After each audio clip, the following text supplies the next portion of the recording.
Welcome to Loleventvods. Watch the full game of today's LTA 2025 matchup. Showcase some creativity to potentially look for more ganks and actually plays on lanes instead of just always having to be glued to objectives time and time again.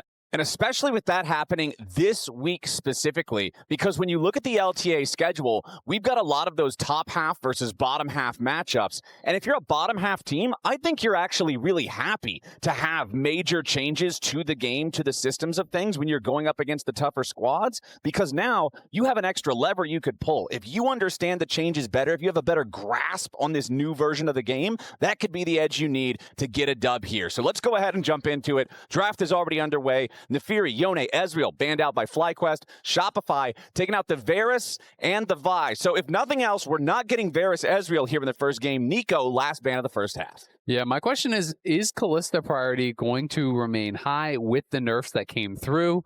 I'm expecting it to have really fallen off because it wasn't even performing that well in the LTA anyway. Even globally, it was only like slightly above 50%. And a lot of that was kind of carried by some of the really dominant players on it. You look at guys like Pays, who was doing really, really well on Kalista and stuff like that. So I am kind of under the impression that it is probably gone. We'll have to see, if Nefiri, who got some more nerfs as well, is going to be, still getting banned like it was in this game, most games. I am interested to see the shift in those prios. Okay, well, the first pick here, FlyQuest will go ahead, lock the Azir for quad. The response from Shopify, a Jace Sejuani combo for the jungle and one of the solo lanes. Yeah, and it does feel like it's potentially setting up, for another melee solo laner here, for the side of Shopify. We'll have to see if they are going to go for it and exactly if what they want to pair with it. Inspired has been hovering on this Nidalee for quite a long time. If it gets locked, I wouldn't actually be super shocked to see it go up to top for Bwipo, because if you've been watching his stream, he's playing a lot of Nidalee top, and it is actually quite strong. It's very heavily used just kind of as this massive lane bully, basically. You really can push out a lot of players. Corki going to get locked, though. So Corki should be going bot. We have Azir going mid. We're waiting for a melee pairing here from Shopify. Cassante did just get buffed, but I wouldn't be thinking about that as the potential pairing. Akali, could be what we would see if they want to go for something aggressive. That's a strong answer into the Azir and something that used to be used a lot, but Akali isn't that popular these days. But it is a good answer into the Azir, and it's a strong pairing with the Sejuani. We'll see what they want to lock in here, as that could be an interesting one. Okay, Silas picked up. I'm honestly not super surprised by this, considering we already see the Xin Zhao on the other team. It's not as effective as like an Alistar ultimate, but these powerful defensive ultis are always a prime target for Silas to seal. Yeah. I mean, it's another good answer into the Azir. Also, you can steal the Azir ulti, and look to really try to trade aggressively with the Azir, scoop them in. 2 potential ganks here from contracts, and it is another melee pairing that they can use. You're going to get banned out. I do think that's a pretty smart ban. You're playing against Bwipo, and it is a good matchup into the Jace. And it is something that got nerfed in this patch, but only for jungle, not really for top lane. So is still a very strong top lane pick there. And I mean, you even heard in the Player of the Week interview that Raz just did with Bwipo from last week, when he asked him what is an underrated champ that people should be playing right now, Yorick. That's the answer. So keeping that away from Bwipo, 100% agree with that decision. Lucian removed here from the side of FlyQuest. Yeah, that's a little bit interesting. We have seen some Lucian pairings. We've seen a little bit of the Lucian Nami. We saw Lucian Emilio as well. Also going to get a ban of the Scion here, which is another strong Bwipo pick and a good answer into the Jace.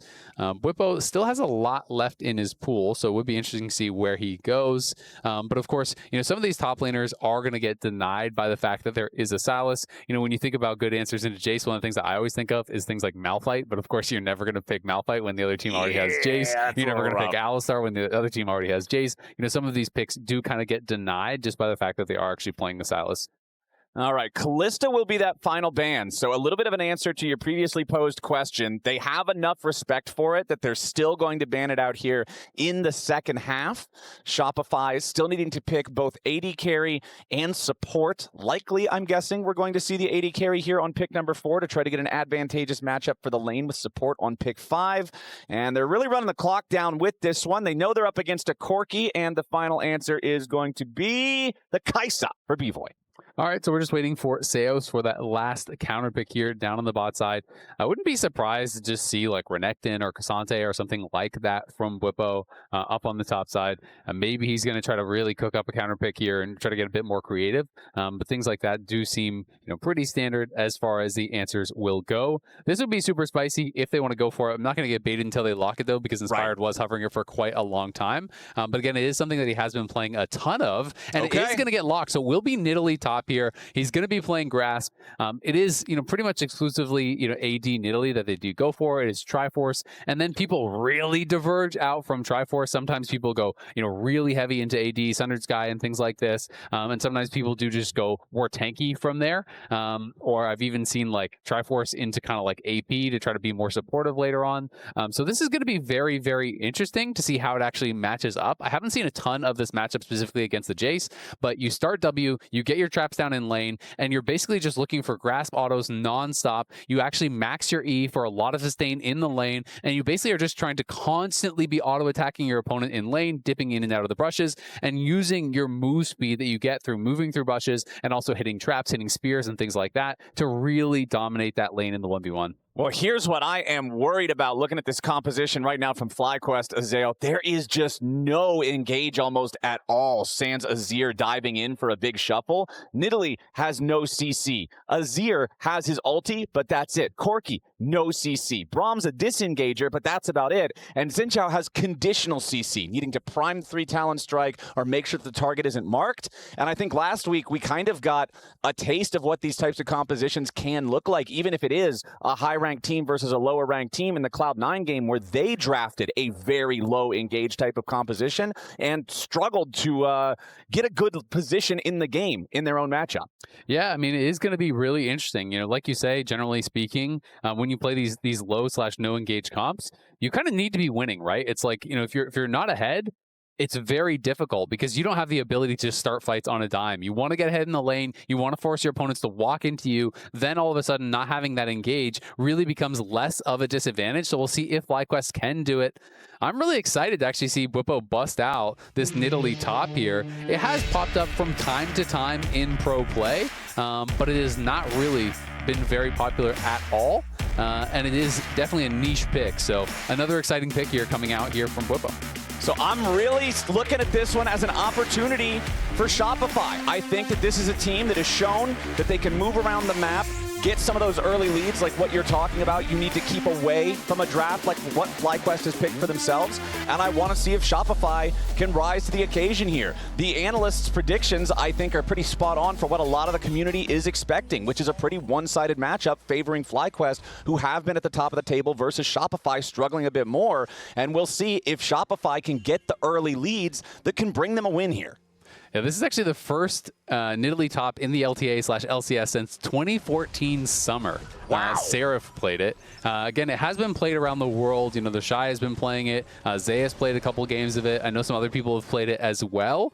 So it's not like he's debuting this pick to the world. And this is something that you do see in solo queue from time to time. It has actually been in solo queue a decent bit over the last year or so, but still, it's pretty niche, and it's usually people who are like heavy Nidalee players that are the ones that are playing it. It's not just something that anyone will play.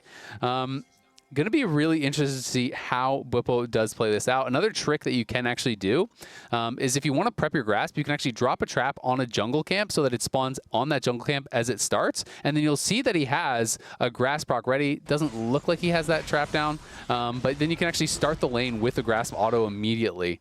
So this is going to be fun.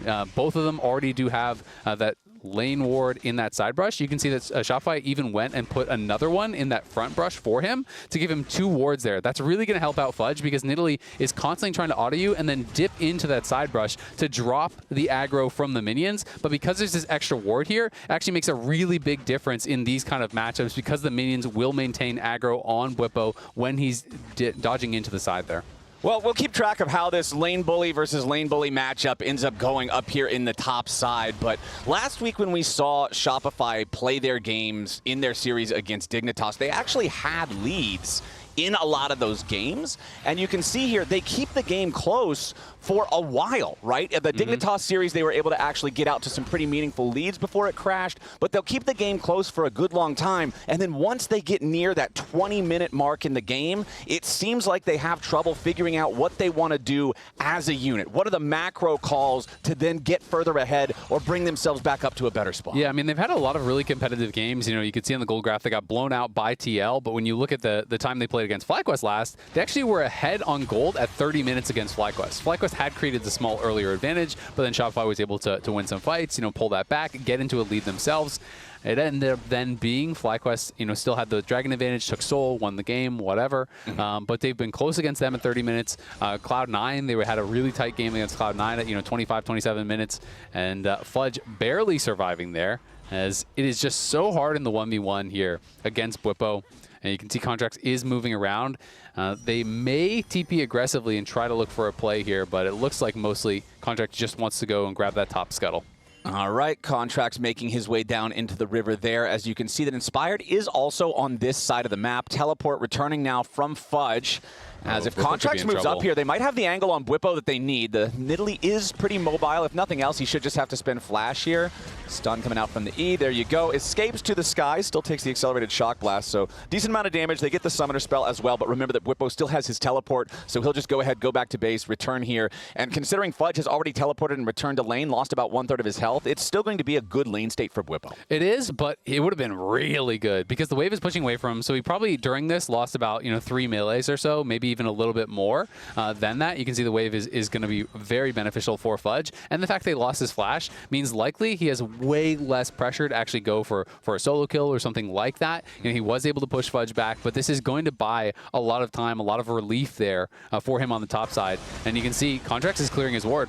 Meanwhile, 2v2 down here in bottom side. Bvoy could be in a little bit of danger as FlyQuest is not afraid to scrap with this Kai'Sa Rakan early on in the lane. Masu with the cleanse versus the barrier of Bvoy does mean Bvoy has some extra effective HP in that head-to-head, but we'll see now Inspired making an invade at the enemy jungle. He knows that his bottom lane is pushed up, and this could be set up for a dive. Yeah, it absolutely could. And he also just knows he needs to get something on the other side of the map because Contracts went top twice, so you need to be taking jungle camps. You need to be doing something to get an advantage elsewhere. It will just be this Gromp. You know, maybe they look for an early Dragon or something along those lines, but instead he is just going to go for a recall here.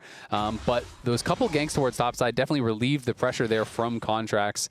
I did a good job. You know, the early buy from Fudge was literally just a tier and 2 more potions when he went back to base. So it was not a strong buy here for Fudge. And had he left that lane in isolation, Bwipo may have been able to really chip him down and extend that advantage. But you can see Bwipo still has Fudge under his tower and is going to be constantly looking for the harass here, as Palafox as well getting dangerously low. Yeah, that's the second time now the camera has panned towards mid lane to see Fudge, or not Fudge, excuse me, Palafox on the losing end of one of these trades, getting knocked down to about 100 HP. Now he's going to be sent back to base, does have his teleport ready to use. And right now, we are already seeing one of the big differences of the new patch. You touched on it a little bit back during draft, but the grubs are delayed. There is only the one set of them. They spawn at 8 minutes as opposed to 6. Normally at this point in the game, in previous weeks, we were seeing bot laners do their late swap up towards the top side to contest for the first set of grubs. They both just took recalls. They're both heading back down into bot lane. And I think for some people, they may be saying, well, why does that matter? Well, I think even in the picks, it mattered because I don't know if Bwipo would have gone towards Nidalee if it was on that previous patch, because what would happen is you'd have to lane swap out, you know, and you get in these situations where you can't have that extended isolated 1v1 that the Nidalee really does want.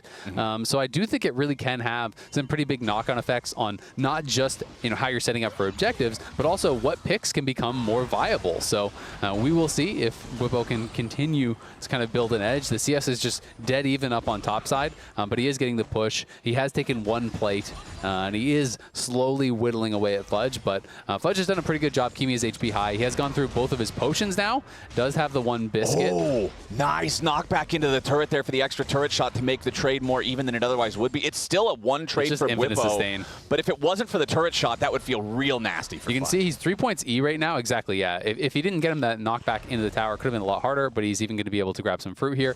Fudge doesn't quite make it till his TP is back, and Bwipo, again, because you have that Emax, you push that wave so fast. Like, look at how much damage that E did to the wave. You're constantly going to be getting that shoved in. We'll see if he actually wants to stay for a plate. I'm not sure if he's playing Demolish or not. Usually they do.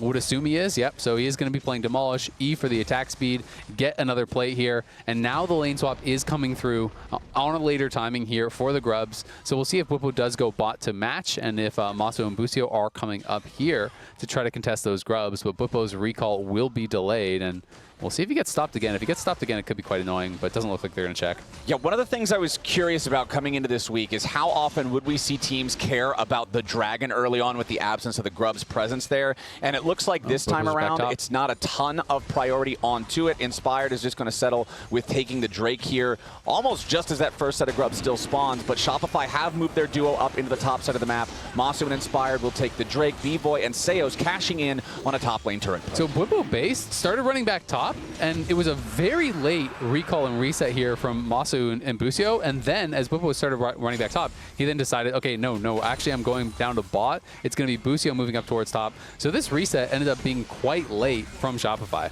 Now, important to point out, you get the Feats of Warfare for 2 Grubs now. It's rewarded for whichever side gets a majority of the Grubs, as FlyQuest stepping up to try to contest Shopify, who have already secured the second. Nice engage coming out from Contracts, but where's the rest of the damage? They don't have the burst. The first blood already finds its way into Masu's pockets, as Shopify, they won't get any kills. They lose Seos, but they do collect all 3 Grubs in trade. Yeah, nicely done. Shopify definitely ahead of the pace on that tempo. You know, they lose Seos, but we'll see if they can get anything more on the way out. Palafox with the stolen Xin Zhao ultimate. To run. Okay, yeah. Shopify's just going to back off from it. Yeah, that's really good from Shopify. I think you're pretty happy to take that trade. Getting all 3 Grubs means you get the Void Might spawn. It is not like the old ones where you have to actually get part of the second pack of Grubs to be able to get the Void Might spawn. Of course, 3 is not as strong as 6 was on the old patch, but 3 is much stronger than 3 used to be on the old patch. Right. And this just was Seos here, you know, on the turn, goes in here off of Contracts' ulti. They try to get some damage down onto Inspired, but Busio is there to cover. Inspired has the ulti. You're never really even close to actually being able to knock him down. But it buys time for them to get the Grubs. And they did get a plate top, so they were able to get some gold off of that because FlyQuest bot lane, as I was talking about earlier, you know, reset very late to actually match the swap. So at the end of the day, I still think it is quite a good play for Shopify. Yeah, I don't think you're complaining about that if you're Shopify at all. Palafox just trying to clear out this large wave that's stacked up, wants to use the stolen Crescent Guard to just knock away most of those, farm up whatever he can. Speaking of farming, Bwipo is doing just that down here in bottom lane. Plenty of alone time here with the turret ready to take out these plates. On Nidalee in solo queue, not the greatest record, but I feel like it's also one of those things that you just got to improve. Put the reps on. Also, I feel like in solo queue, the problem with locking in Nidalee top is once 25 minutes hits, you're still Nidalee top, and you can't really trust the rest of your team to be able to, like, end the game coherently. I will say that's also a problem in pro play, though. You are still Nidalee top. Okay. You don't get to transition into Kale in pro play. We'll see. But no, I hear you. I mean, it's like, you know, the idea being if you're building advantages, that means more in pro because you can capitalize on it more regularly or whatever. Bwipo is also just, he's a fun player to watch in solo queue because I feel like this guy is either going 10-0 or he's going 0-10 every single game. Pushing the limits. Exactly. He's pushing the limits. So, you know, it doesn't shock me that he doesn't have the best win rate on it or whatever, but it has been fun to watch him play it, and I have seen him have some pretty good games on his stream. All right, so let's see what Masu and Busio can get done up here in this top side of the map. Worth noting also, Rift Herald spawning at 15 minutes now, so we'll see if that turns into anything especially interesting in terms of the timers. It probably won't in this game just because of the fact that that first dragon wasn't taken early. Second dragon's going to be spawning here in 2 minutes, and then it's still another 2 minutes away until the Herald rears its head. Bwipo versus Fudge down here on the bottom side. Fudge finally grabbing a bit of an advantageous trade there, but unfortunately for him, it's right around the time when Bwipo's happy to go back anyway. Yeah, it seemed like Bwipo was respecting that very heavily, so maybe was nervous that someone was actually behind him there. You can also see that Fudge obviously has the Executioners now, so Bwipo doesn't really want to be healing when he's actually fighting him. He wants to be able to actually back off, let that debuff fall, then use the heal. But Fudge is going to get pushed. We don't know exactly where Contracts was. We just know he was heading down towards bot lane, and there he is. Oh, Contracts misses the Sejuani ulti, and Bwipo's trying to flash early to get away from some of the dive, but Seos is ready to back him up. And Shopify Rebellion sent down 3 to find the first kill, but now Inspired is fighting back, looking to get some some sort of a vengeance here for his fallen top laner. Contracts down to 300 HP, finds the stun as Seos is absorbing the damage from the turret, but Inspired has already picked up one. Busio tags a second now with a Winter's Bite. Seos has to try to escape, and Inspired needs a win, becomes Lightning, but Contracts with a very nice sidestep. It's not going to be enough. The feat of warfare claimed by FlyQuest as Shopify Rebellion is sent packing. Nicely done there by FlyQuest. Inspired able to get in, and then the roam down. They will lose one plate mid lane, but Bwipo can actually TP out and cover mid there from B-Boy. So really well done overall. Yeah, Bwipo dies, but Masu's farming plates in bot. They got multiple kills back. They forced out multiple flashes as well. You know, both Fudge and Contracts had to flash, so it's just a trade of flashes. They're getting more off of the extended play, as it looks like Masu is going to be able to actually claim this, and that should be the feats of strength as they grab the first tower here. And that is going to be really nice. Again, on this patch, the upgraded boots, much stronger. They're only 500 gold. You know, they were a lot more expensive last patch. A couple hundred gold taken off that in the patch. So getting that feats, I do think, is more impactful. Nice little sidestep there. Well, really, Contract kind of just missed it, let's be honest. And it could have forced the flash earlier, potentially, if it was on target, but either way, it did not land. Inspired played this very, very well, though. As soon as Contracts is out of range of the tower, he sees the tower aggro swap to Fudge, and then gets the knockup on Fudge, forcing his flash and getting an extra tower shot onto him. And then it's just the chase down here. Busio tags Seos for the slow. Contracts, good sidestep on the W, but just doesn't matter. You're going to get ran down there. Okay, Sedge is gonna die to my spells. He was right. Sedge was going to die to those spells. Well, was he right? Did he die to a spell or an auto attack? Well, the spells did most of the work. The auto attack just KS'd it. No, okay. All right, the spells. Okay. Just don't want to give credit to the honest auto attacks. No, all right, all right. Man, you know? This is auto attack disrespect. Yeah. All right. Well, technically, if you're Xin Zhao, your auto attacks and spells can be the same thing because of Q. True. If you press Q, but it's still an auto attack. Your spell is just enhancing the work. Enchanted You know? by a spell. It's like you're digging, but now you're digging with a shovel. If you have a magic sword, it's still a magic item, even though it's still a sword. The same rule applies to spears. So you're saying it's no longer an auto attack? No, it's an auto attack and a spell. It's an auto attack, blessed or enchanted, depending on which Which you is prefer. it more of? It's a spell because it doesn't do anything special if there's no Q on it. It's a spell. It's man. more of an auto attack. No, it's a spell, man. Okay. All right. Well, We're gonna have to ask the Twitch chat experts here. We got FlyQuest if coming up for a presses dive. Q and auto attacks, is it more of an auto attack or more of a spell? It's a spell because it doesn't do anything special if you didn't press Q. Okay. All right. We're back in bottom lane. Otacon's pit is in the bottom side of the map. Shelly's going to spawn here in about 10 seconds. Otacon going to spawn in 5 minutes. We'll talk more about Otacon a little bit closer to when he spawns because he is also very different now on the new map. But Herald is now spawned. Shopify not going to allow FlyQuest to go ahead and start that one up. Quad sent one soldier in there after it and then immediately decided to back away. Seos is back in his own jungle, now backing up a little bit himself as Inspired has his ulti stolen by the Sylas. FlyQuest going to force down the tier 1 turret here. A nice shuffle coming out from Quad. Forces Summoner spells back out of B-Boy, but now Inspired in trouble in the back line as B-Boy barely survives, and Masu's going to get shut down. Inspired could be in some danger now, too. Lots of damage coming in from Shopify Rebellion. They've already found 2 kills, and Palafox wants to make it a third. He claims Busio's life, and now another death's going to pour in as Quad will fall as well. It's absolute disaster for FlyQuest as Shopify Rebellion punish their greed. Yeah, FlyQuest way overforced there. They don't even have TP available on Bwipo, so he was never going to be able to join there. And they are just going so deep for that kill onto B-Boy, they can't even get it. Let's watch it one more time. Fudge was back at base, but he has the teleport available. They could have just taken the tower and backed off. Instead, they get the knock-in on B-Boy here. This is where the overchase begins. Masu flashes forward after the flash from B-Boy there, trying to finish him off, but Fudge arrives, Seos peels, they knock down Masu, and then Quad here trying to stand and fight after the backside had already been lost to that fight. He goes down as well, 4 for 0. We're back to live. Can Bwipo get anything? I don't think so. He's in a 1v5, man. I know that top lane Nidalee can bully in a 1v1, but 1v5 not quite. Also, by the way, I was just updated. According to the public poll, 53% of people agree it's a spell, Isaac. It has magical powers. The majority aren't always right. No, the 47%, those are the scholars in the chat. Stop the count. It's 53 to 47. I was right. It's a spell. Otherwise, it's just a stick. Without the magic, it's just a stick. It's an auto attack. Nope, it's a spell. It's an auto attack enchanted by the magic of a spell. I can agree that you are sorely and sadly mistaken, and I will forgive you for that.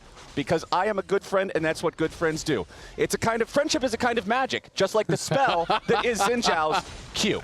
Now that we've resolved this problem, this conflict, this bit of PvP here on the desk, let's get back to the PvP in the game, because FlyQuest, despite the fact that they just had a massive blunder in the mid lane, are still ahead in gold.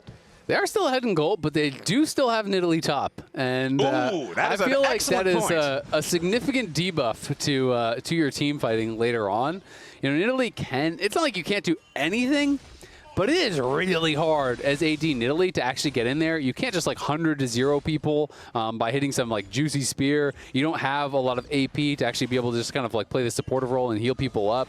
You kind of need to scrap, but in a 5v5, you're generally not tanky enough to actually get in there and scrap. So usually when I see AD Nidalee, you kind of just have to keep walking down the side lanes and trying to get 1v1s and trying to find fights. But he's actually down on gold compared to where Fudge is, so hasn't really been able to create a meaningful advantage. You know, Fudge, that TP play, was able to make something happen, and Contracts early was able to relieve some of the pressure up on that top side. FlyQuest definitely still have a chance, but it's going to be tough. I mean, that mid lane play was really bad for FlyQuest. They way overextended. They could have just taken the win off of, okay, great, we forced B-Boy's flash. Okay, great, we took the tier 1 tower. Okay, great, Whip was pushing bot. Like, those are all wins, but they tried to go for so much more and lost it all. It seemed to me like the big failure point was just the fact that Quad went in slightly too early for the shuffle on B-Void, because then they had to spend 2 more auto attacks to kill the turret instead of him. He barely escaped, and it just all collapsed. But now, FlyQuest have already claimed the first 2 Drakes. Shopify want to stop their stack, but FlyQuest are not willing to allow them to do such a thing, as now they're taking over the Drake pit. The Drake already down to about 4,000 HP. Seos and Contracts, keep your eyes on them here for the engage. Busio has already thrown up the shield. Contracts gets an ulti, but it doesn't do a whole lot. The Chemtech Drake going to be secured by Quad and the rest of FlyQuest, as Contracts is left to the wolves. Shopify Rebellion just fall apart here fighting for this. The Dragon goes over to FlyQuest. The kill also looking pretty good for their side, but not quite going to come through. It's so interesting, you know, how Shopify decided to play this out, because they weren't willing to give the tier 2 top, which is obviously a lot of gold to give over to Bwipo. But I feel like if you just bring Palafox to the fight, you win the fight for sure. Yes, you will lose your tier 2 top, but you're probably going to be able to get something more on the other side. It's just kind of interesting because they decided to actually match, which I think is really advantageous for FlyQuest. Bwipo really can't do a lot if he showed up to the 5v5, whereas I think Palafox can. So ended up just being this scrap in the side lane, and now Masu is here. He could be in trouble. Yeah, Palafox, not long for this world. A stolen Corki ulti's not getting you out of that one, and Masu collects another kill for his team. Yeah, that is really good. They get that kill in the side lane. They already have this tower very low. They are going to have to back it up here, as Contracts is around as his B-Void. Shopify now sending multiple members top, but FlyQuest has now reestablished a pretty significant gold lead here, up to 2.2k. Masu very far ahead of where B-Void is. He's sitting at 3-1, 1.6k ahead, almost the entire gold lead, it really feels like, for FlyQuest. FlyQuest with 2.2k, feeling just absolutely great about the current state of things. Otacon is alive, so let's talk about him a little bit. It's not the 2 different kinds like it was in the last split. Thornbound. It's Thornbound Otacon instead. He's got a couple of new shiny powers, including the ability to have a pretty impressive takedown effect once he's claimed. Yeah, so basically it is like the Flowers one from before, but Thornbound is a little bit different.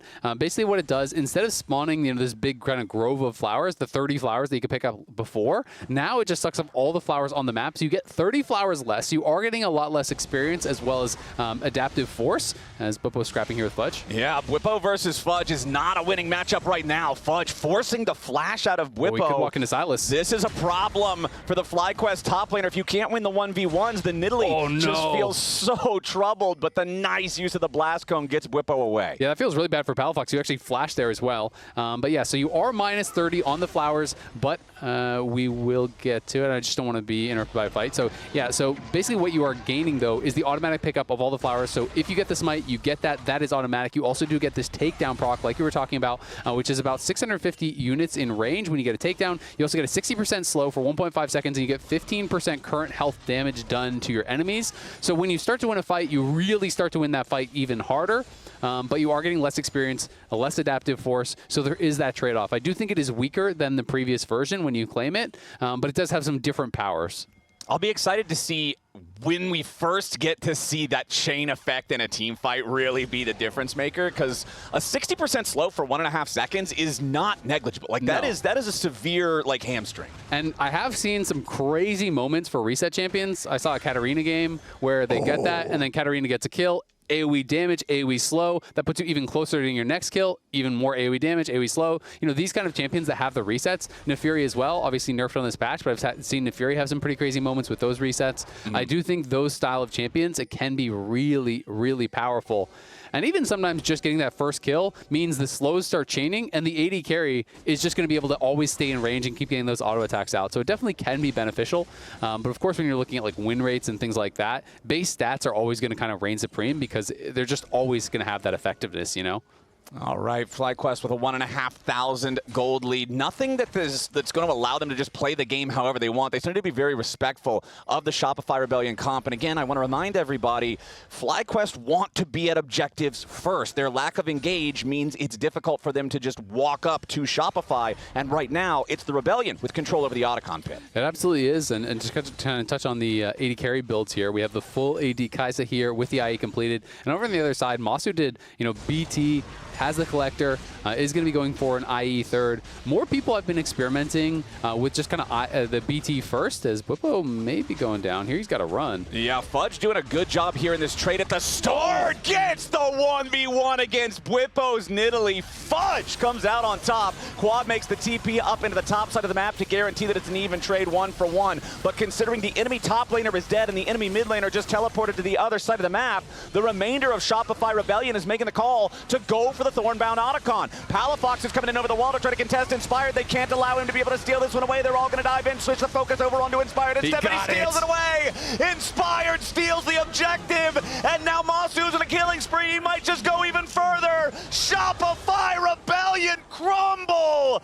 Inspired, the hero of the day, a triple kill over to Masu as the dust settles, and it's about to be one more on top. Palafox trying to sneak through the brushes, but he shoots him right in the face, point blank range with the Corky gun. There's no way out. That is it. Yeah, that is devastation for Shopify there. It all came down to the smite. Inspired got turned on. They try to actually focus on him, but at the same time, Otacon's going to continue dealing damage here. Masu is free-firing this whole time. Look at Masu just sitting there comfortably, getting damage out. You know, Inspired gets the W here into the smite, is able to secure it. Contract cannot get it, and again, you instantly get all of the flower buffs. You instantly get that takedown buff that we're seeing, that little pop, that AoE pop that is coming through. And Masu with the BT there, very tanky. You know, more and more people have been trying this build on different ADs instead of just MF, getting an early Bloodthirster. It just gives you so much strength in a lot of these situations, and now he has the IE completed as well. He is massive. Deathcap's done in the mid lane there for Quad, and this is a FlyQuest really running away with it. And you could read the words on DeMonte's mouth. There was frustration in the eyes and hearts of Shopify. I wish that went the other way. Yup. That's such a frustrating experience, though, because you have to think, if you got it, maybe the fight goes a little bit different. Maybe it was winnable from that point, but just those big moments, the smite steal away, Inspired coming up clutch when it matters, and now FlyQuest have a Dragon Soul. They have an Otacon buff. They have a 5,000 gold lead. They have everything they possibly need, and Shopify Rebellion needs some kind of a miracle. They need another massive FlyQuest blunder, another massive overplay that they can punish, and then get Baron or push all the way down one lane and grab an inhib or something really meaningful. Yeah, it's going to be very tough. Fudge has actually been, I think, much more effective than Bwipo for the most part in the side lane, but it just hasn't really mattered here, and it's going to be another fight. Seos in trouble. Yeah, Seos is going to die before anybody else can even do anything with the Rakan engage.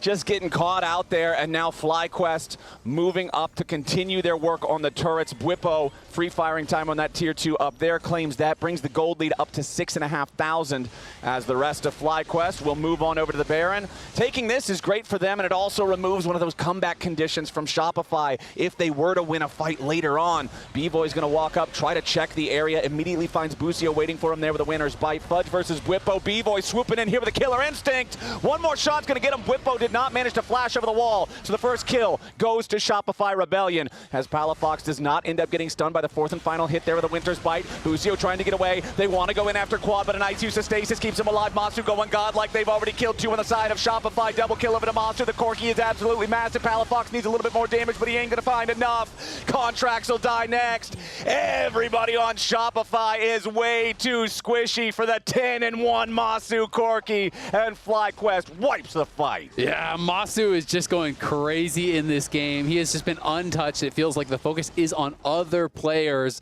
but they can't make it happen. They get this initial pick here onto Bwipo. Fudge goes in, gets the knockback, which applies the plasma. In comes B-Boy. Fudge, isn't able to actually finish off the kill himself, but it just doesn't even matter because Bwipo is trying to get to a wall, trying to flash over, can't actually find the angle, flashes into the wall, goes down, and Shopify here decide, you know what, we're just going to try to make the fight happen, but look at the timing from Quad. As that ult is coming in from Contracts, and as the flash chains are coming from Palafox, he just stasis it, immunes both. All of those tools get spent trying to take down Quad, and meanwhile, Masu is completely ignored, just wiping the entire fight. It really all came down to Quad very quick on the Seeker's arm guard. Perfect timing. Yeah, really good response from him as now he has to try to get away. Shopify trying to make their move back here in the mid lane as Quad dashes back over the wall. Busio should die here.